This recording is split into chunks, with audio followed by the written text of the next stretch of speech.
شيخ تكملة لمسألة شيخ الشباب الآن يا شيخ، مثلا في مناطق كثيرة، ليست من كل المناطق لكن في مناطق كثيرة لا زالوا يخوضون في مسائل هي كبيرة عليهم، يعني مسائل مثلا يا شيخ تكفير التشريع العام والتكفير العيني.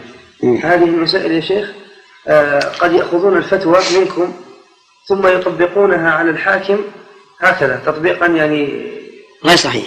نعم.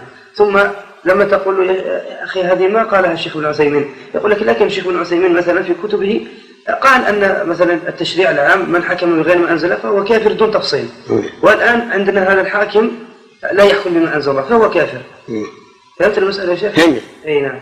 يعني فما نصيحتكم لهؤلاء لأنهم تشبثوا بهذه الفتوى؟ أقول بارك الله فيكم. نعم. الحكم على المسألة بالحكم الذي ينطبق عليها، غير الحكم على شخص معين. فما رأيك في من يقول اللهم أنت عبدي وأنا ربك؟ كافر.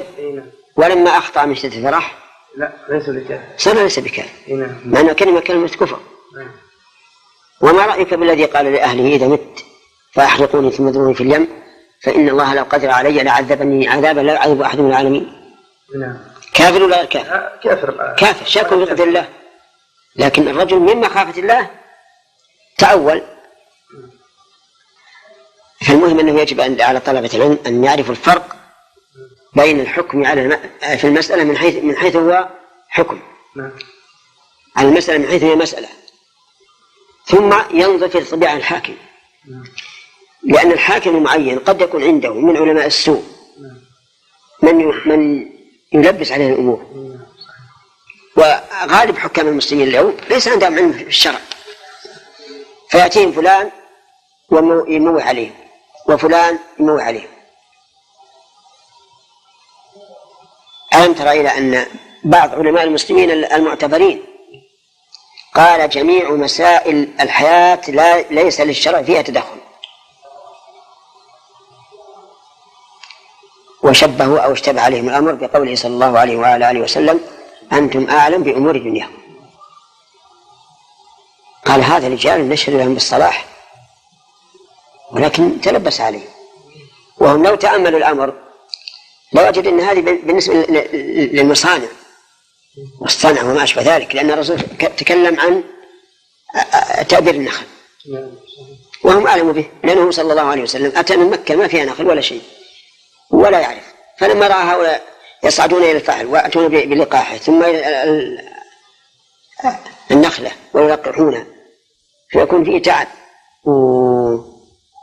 وعمل، قال ما أظن ذلك يغني شيئا، فتركوه سنة ففسد النخل، فأتوا إليه وقالوا يا رسول الله فسد الثمر، قال أنتم أعلم بأمور دنياكم، ليس بأحكام دنياكم بأمور دنياكم. فالناس يلبسون الآن. ألم تروا أن بعض العلماء في بلاد ما أباحوا الربا الاستثماري؟ عجيبوا. بلى، وقال المحرم الربا الاستغلالي، وشبه بقوله تعالى فلكم رؤوس أموالكم لا تظلمون ولا تظلمون. لأن الحاكم إذا كان جاهلا في أحكام الشريعة وجاءه مثل هذا العالم أليس يضله؟ طيب. فلذلك لا نحكم على الحكام بالكفر إذا فعلوا ما يكفر به الإنسان حتى نقيم عليهم الحجة. هنا. ومن يقيم يا شيخ؟ نعم. من الذي يقيم يا شيخ؟ ما دمنا ما أقمنا عليهم الحجة ما نحكم بكفرهم. إني سمعتك يا شيخ أنا في رمضان قلت إلا أن تروا. نعم. يعني الرؤيا قلت يا شيخ عندما أذكر قلت يعني رؤيا مثل رؤية العين. نعم. نعم. هذه. يعني نريد شرحها الآن. يعني نعلم علم اليقين مثل ما نرى الشمس كفرا بواحا صريح ما في احتمال. ما في خلاف بينهم. نعم.